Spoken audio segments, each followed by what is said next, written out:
حضرت باعزید بستامی کی سنیے، کہتے ہیں ایک دن مجھے شوق آیا کہ میں حضور کی عظمتوں کو تو دیکھوں، تو معرفت کے سمندر میں غوطہ زن ہو گیا۔ یہ کون کیا ہے؟ حضرت باعزید بستامی۔ باعزید بستامی کسی معمولی شخص کا نام نہیں ہے۔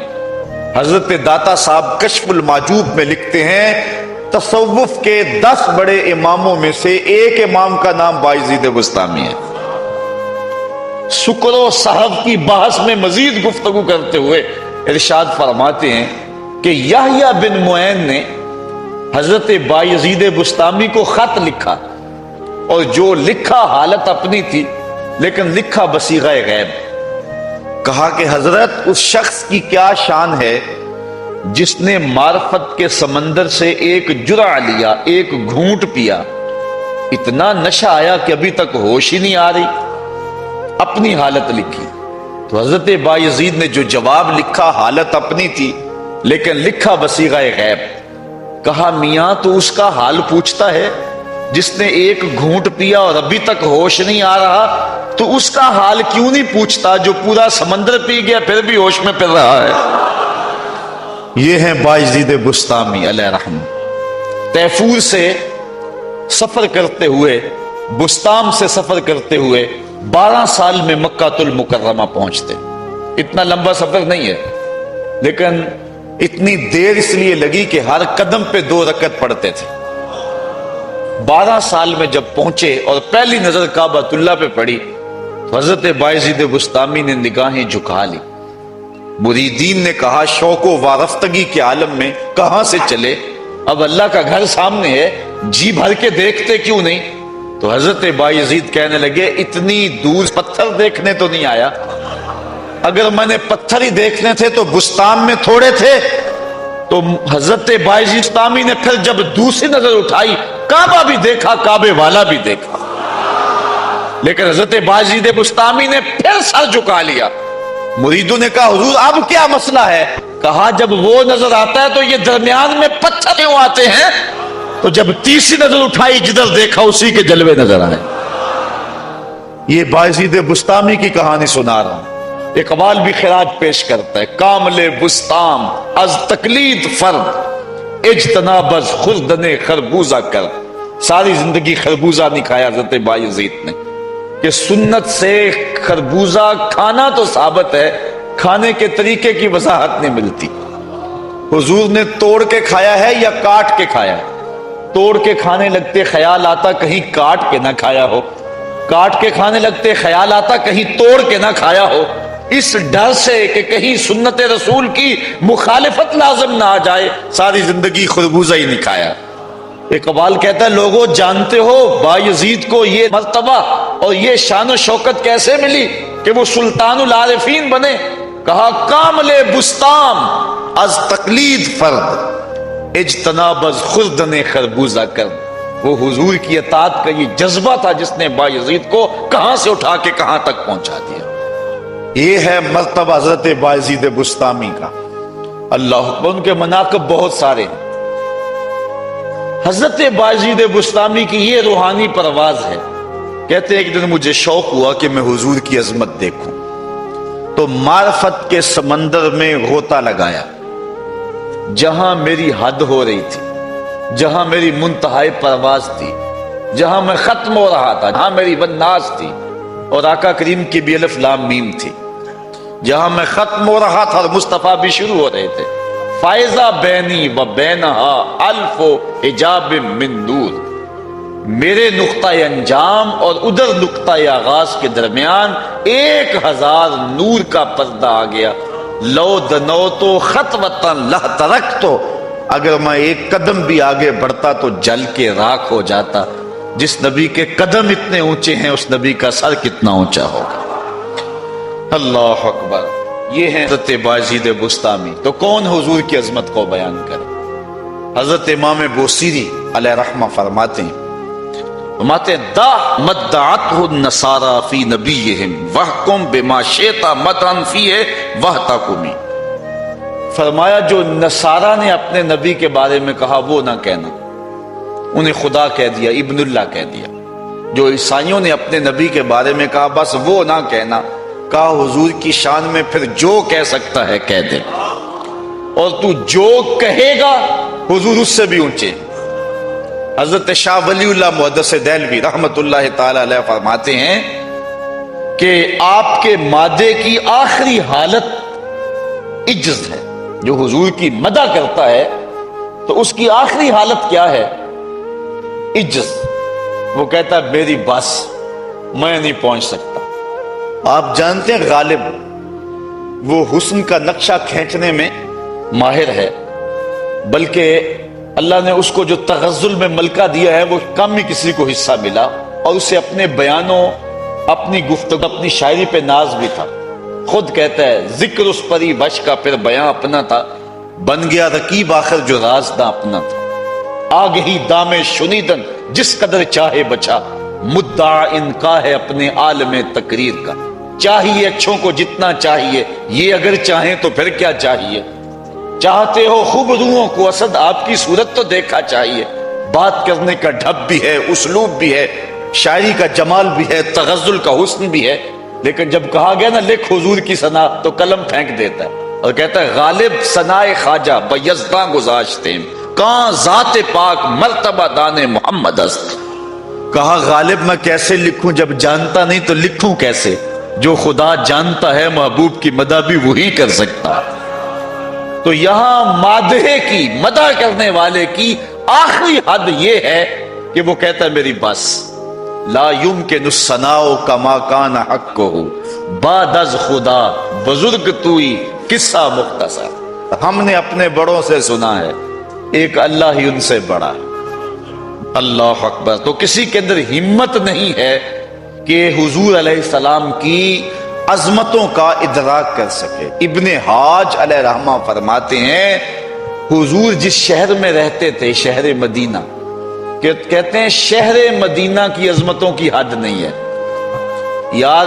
جن جگہوں پہ اور جن خاک کے ذروں پہ حضور کے قدم لگے تو اس کی مدح اس شہر کی بیان نہیں ہو سکتی، پھر محمد عربی کی عظمتوں کو کون بیان کر سکتا ہے؟ لیکن اس کے باوجود ہر بندہ یہ سعادت سمجھتا ہے کہ میں حضور کی مدح کروں۔ وہ کیوں؟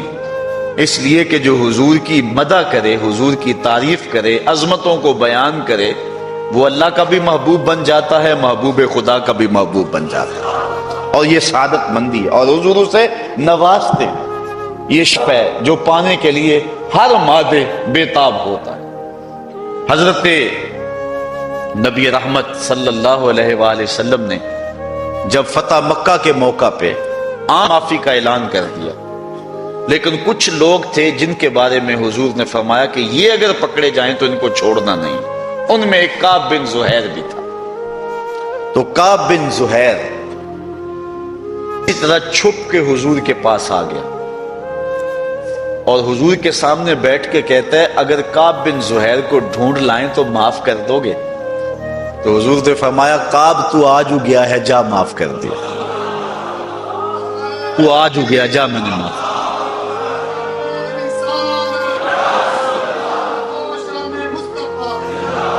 تو جو کعب تھا اب حضرت کعب بنا۔ عرض کی حضور اس زبان سے آپ کی حجب کہا کرتا تھا، اب اجازت ہو تو آپ کی نعت پڑھنا چاہتا ہوں۔ حضور نے فرمایا کعب ذرا ٹھہرو، ممبر بچھا لینے دو۔ ممبر بچھ گیا، حضرت کعب ممبر پہ بیٹھ گئے اور انہوں نے اپنا مشہور قصیدہ پڑھا بانت سواد، اور جب اس شعر پہ پہنچے ان الرسول لنور یستضاء بہ مہند، ان الرسول لنور، بغیر کسی شک کے، بغیر کسی شبہ کے اللہ کے رسول نور ہے۔ یستضاء بہ، ایسا نور جس سے پورا زمانہ چمک رہا ہے۔ مہند من سیوف اللہ مسلول، یہ اللہ کی تنی ہوئی تلوار ہے۔ اللہ اکبر۔ شاید اعلیٰ حضرت اسی کا ترجمہ کیا ہے، چمک تجھ سے پاتے ہیں سب پانے والے، میرا دل بھی چمکا دے۔ حضرت کعب بن زہیر نے جب یہ شعر پڑھا نا تو روایات میں آتا ہے حضور نے اپنی چادر اتار کے حضرت کعب بن زہیر پہ پھینک دی، پھر ساری زندگی اس چادر کو حضرت کعب نے اپنے سینے سے لگائے رکھا۔ حضرت امیر معاویہ رضی اللہ تعالی عنہ نے حضرت کعب سے کہا 10,000 درہم لے لو، یہ چادر دے دو۔ اس دور میں 10,000 درہم کتنی قیمت بنتی ہے؟ کہا یہ نہیں میں دے سکتا۔ اور جب حضرت کعب بن زہیر کا انتقال ہوا تو حضرت امیر معاویہ رضی اللہ تعالیٰ عنہ نے 20,000 دراہم کے اندر اس چادر کو ان کے خاندان سے خریدا، اور پھر جب بھی کوئی بادشاہ تخت نشین ہوا کرتا تھا تو اعزاز یہ تھا کہ وہ چادر اڑا کرتا تھا۔ ایک اور صحابی ہیں حضرت نابغہ جادی رضی اللہ تعالی عنہ، بڑی طویل عمر پائی ہے۔ انہوں نے حضور کی شان میں لب کھولے اور شعر کہے اور کہتے گئے، حتیٰ کہ 200 شعر حضور کی شان میں کہے، 200 اشعار حضور کی شان میں کہے۔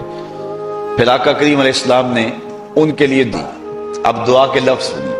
حضور نے کہا لا یفدد اللہ فاقا، اللہ تیرے منہ کی مہر نہ توڑے، اللہ تیرے منہ کی مہر نہ توڑے۔ آپ کی عمر 100 سال سے زیادہ ہو گئی تھی لیکن دانت سلامت تھے۔ حضرت قرز بن اسامہ کہتے ہیں میں نے خود دیکھا حضرت نابغہ جادی کو، ان کے دانت بڑھاپے میں بھی اولوں کی طرح چمکدار تھے، کیونکہ حضور نے جو دعا دی تھی کہ اللہ تیرے مہر کو نہ توڑے۔ حضرت حسان بن ثابت رضی اللہ تعالی عنہ حضور کی مدح کیا کرتے تھے، حضور کی تعریف کیا کرتے تھے، عظمتوں کا بیان کیا کرتے تھے، اور آقا کریم ان کو دعا دیتے اللہم ایدہ بروح القدس، اے اللہ روح القدس سے ان کی مدد فرما۔ اللہ اکبر۔ تو صاحبو یہ اعزاز ہے، یہ ہماری تکریم ہے کہ ہم اس سعادت مندی کو حاصل کریں، اور آج اسی عنوان سے جو ہے ہم نے یہ بزم سجائی۔ گو ممکن نہیں ہے لیکن سعادتوں کو حاصل کرنے کے لیے آج ہم یہاں جمع ہوئے ہیں۔ میں آپ کے سامنے حضور کی عظمتوں پر مشتمل 4-5 احادیث رکھنا چاہوں گا اور آپ کی توجہ اس کی طرف مبذول کرنا چاہوں گا۔ حضور علیہ الصلوۃ والسلام ہماری مدح و ستائش کے اور ہمارے بیان کے محتاج نہیں ہیں، بلکہ حضور کا تو نام ہی ایسا ہے، جب زبان سے نام لو تو حضور کی مدح ہو جاتے۔ محمد کا معنی الذی یحمد حمدا بعد حمد، محمد وہ ہوتا ہے جس کی بار بار تعریف کی جائے۔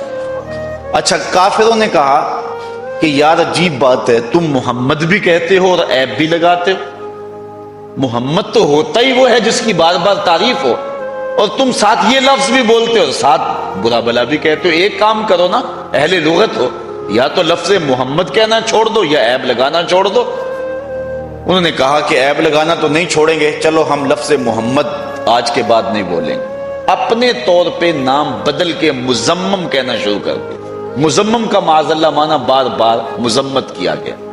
کسی نے سنا حضور کی خدمت میں حاضر ہوا، مکی دور تھا، مسلمان انتہائی کمزور تھے، آ کے کہا حضور وہ مزمم کہہ کے گالیاں دے رہے ہیں۔ تو حضور علیہ الصلوۃ والسلام نے فرمایا آپ نے دیکھا نا اللہ نے قریش کے منہ کو کس طرح موڑ دیا، یشتمون مزمما ویلعنون مزمما وانا محمد، کہا وہ کسی مزمم کو گالیاں دے رہے ہیں، میرے رب نے مجھے محمد بنایا۔ وہ کسی مزمم کو برا بھلا کہہ رہے ہیں لیکن میرے رب نے تو مجھ کو محمد بنایا۔ تو حضور کا نام ہی ایسا ہے، اگر کوئی اور لفظ نہ بھی بولے، نام ہی لے حضور کا، اللہ اکبر، حضور کا نام ہی لے تو یہ حضور کی مدح و ستائش ہے اور حضور کی عظمتوں کا بیان ہے۔ حضور نبی رحمت صلی اللہ علیہ وسلم نے اپنی مدح خود فرمائی اور اپنی عظمتوں کا بیان صحابہ کے سامنے رکھا۔ حضور نے ارشاد فرمایا ان اللہ اصطفى کنانہ من ولد اسماعیل واصطفى قریش من کنانہ واصطفى من قریش بنی ہاشم واصطفانی من بنی ہاشم، اللہ نے ساری اولاد آدم سے کنانہ کو منتخب فرمایا، پھر کنانہ سے اللہ تعالیٰ جل شانہ نے قریش کا انتخاب کیا، اور قریش سے بنو ہاشم کا انتخاب کیا، اور فرمایا اللہ نے بنو ہاشم سے محمد کا انتخاب کیا، میرا انتخاب کیا۔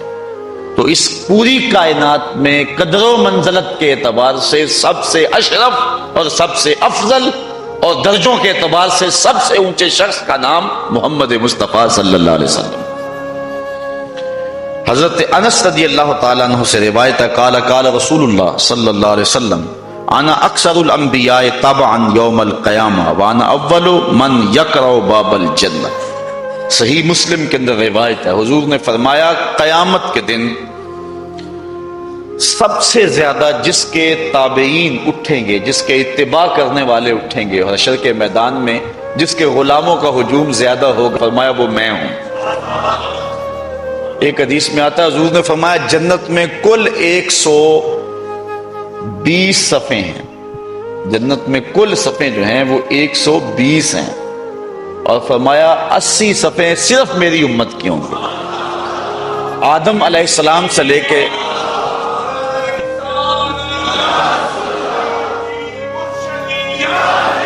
آدم علیہ السلام سے لے کر حضرت عیسیٰ علیہ السلام تک 1,00,000 کئی ہزار نبیوں کی امتیں صرف 40 صفوں میں کھڑی ہوں گی، اور فرمایا میرے اکیلے کی امت 80 صفوں میں کھڑی ہوگی۔ یہ حضور علیہ السلام کا اعزاز ہے، اور اسی لیے حضور نے فرمایا کہ میری امت میں اضافہ کرو، چاہے کچے بچے سے ہی کیوں نہ ہو، تاکہ کل قیامت کے دن کثرت امت کی وجہ سے میں نبیوں میں فخر کروں گا۔ تو فرمایا قیامت کے دن اپنے ماننے والوں کے اعتبار سے میں نبیوں میں سب سے اول ہوں اور کثرت سے ہوں۔ وَأَنَا أَوَّلُ مَنْ يَقْرَعُ بَابَ الْجَنَّةِ، جو سب سے پہلے جنت کا دروازہ کھٹکھٹائے گا وہ بھی میں ہی ہوں۔ سب سے پہلے حضور جنت کا دروازہ کھٹکائیں گے، حضور کے پیچھے امت ہوگی۔ اعلی حضرت بولے پیش حق مجدہ شفاعت کا سناتے جائیں گے، آپ روتے جائیں گے ہم کو ہنساتے جائیں گے۔ وسعتیں دی ہے خدا نے دامن محبوب کو، جرم کھلتے جائیں گے اور وہ چھپاتے جائیں گے۔ حشر کے میدان میں حضور فرمایا میں نبیوں میں فخر کروں گا، نبیوں میں افتخار ہوگا میرا۔ تو معلوم ہوا جو محشر کا دن ہے یہ حضور کی عظمتوں کا سب سے بڑا جلسہ ہے، یہ حضور کی عظمتوں کا سب سے بڑا جلسہ ہے۔ اعلی حضرت یہاں بولے فقط اتنا سبب ہے انعقاد بزم محشر کا، فقط اتنا سبب ہے انعقاد بزم محشر کا کہ ان کی شان محبوبی دکھائی جانے والی، اس لیے محشر کا میدان سجایا جائے گا کہ دنیا کو پتا چلے کہ محمد عربی صلی اللہ علیہ وسلم کی عظمتوں کے پھریرے کیسے لہرائے جا رہے ہیں۔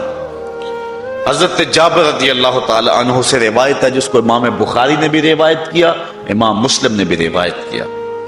قال رسول اللہ صلی اللہ علیہ وسلم اوتیت خمسا لم یوتہن احد قبلی، حضور فرمایا مجھے 5 چیزیں ایسی دی گئی ہیں جو میرے علاوہ کسی نبی کو نہیں دی گئی، مجھے 5 ایسی چیزیں عطا کی گئی ہیں جو میرے علاوہ کسی اور کو نہیں دی گئی۔ پہلی چیز نصرت بالرعب مسیرۃ شہر، اللہ نے میری مدد رعب سے کی ہے، یعنی میں 1 مہینے کے فاصلے پر ہوتا ہوں، دشمن کے دل پر پہلے ہی رعب پیدا ہو جاتا۔ ایک تو اللہ نے میری یہ مدد کی ہے جو میرے علاوہ کسی اور کی مدد نہیں ہوئی۔ دوسرا جعلت لی الارض مسجدا و طہورا، اللہ نے پوری کائنات کو میرے لیے مسجد اور پاک بنایا ہے۔ فَأَيُّمَا رَجُلٍ مِّنْ أُمَّتِي أَدْرَكَتْهُ الصَّلَاةُ فَلْيُصَلِّ، تو میرا امتی جہاں بھی نماز کا وقت پائے وہیں مصلی بچھا کے پڑھ لے، پوری زمین اس کے لیے مسجد ہے۔ پچھلی امتوں میں ایسا نہیں تھا، عبادت کے لیے معبد میں ہی جانا پڑتا تھا، گرجا گھر میں کلیسا میں ہی جانا پڑتا تھا، لیکن اس امت کے لیے اللہ نے پوری زمین کو پاک کر دیا، حضور کے قدم آئے پوری دھرتی پاک ہو گئی۔ تو نماز کا وقت ہو گیا، گھر میں ہے تو گھر پڑھ لو، آپ دور ہیں، مسجد بہت دور ہے نہیں پہنچ سکتے، ڈیرے پہ ہیں آپ، کھیتوں میں کم کر رہے ہیں، وہیں مصلی بچھا کے نماز پڑھ لو، جہاں بھی ہیں وہاں نماز پڑھ لو، پوری دھرتی کو حضور کے قدموں کے صدقے اللہ نے مسجد بنا دیا اور پاک کر دیا ہے۔ فرمایا دوسری یہ مجھے کو اللہ نے یہ شان دی، اور تیسری وَأُحِلَّتْ لِيَ الْغَنَائِمُ وَلَا تُحِلُّ لِأَحَدٍ قَبْلِ، اللہ نے میرے لیے مال غنیمت کو حلال کیا اور میرے سے قبل کسی کے لیے مال غنیمت حلال نہیں تھا۔ پچھلی امتوں کے لیے ایسا تھا کہ اگر وہ جنگ کے اندر کافر کوئی سامان چھوڑ کے جائیں تو وہ بس چھوڑ گئے، حلال نہیں تھا ان کے لیے، وہ اس کو استعمال میں نہیں لا سکتے تھے، لیکن حضور علیہ السلام کے لیے اس کو حلال رکھا گیا۔